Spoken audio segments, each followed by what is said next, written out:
Hey, aşağı değil mi? Hina. Mal getir. Tamam, bin koy. Azmi.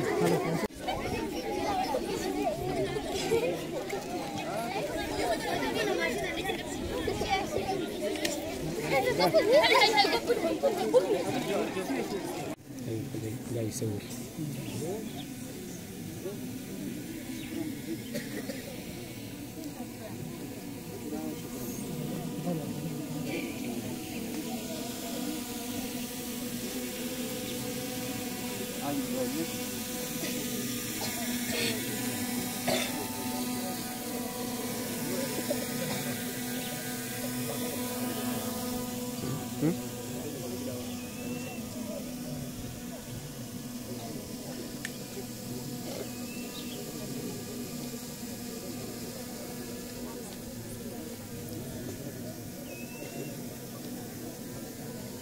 Yetimler Vakfı olarak şu an Orta Afrika ülkesi Çad'dayız. Habeşe bölgesindeyiz.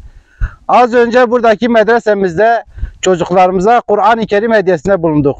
Şimdi de Allah nasip ederse bayramlık hediyesinde bulunacağız. Bu hayrı yapmamızda vesile olan bütün hayır sahiplerine ayrı ayrı teşekkür ediyorum. Allahu Teala kendilerinden razı olsun. Allahu Teala evlatlarını salihlerden etsin, mallarını bereketlendirsin. Allah razı olsun.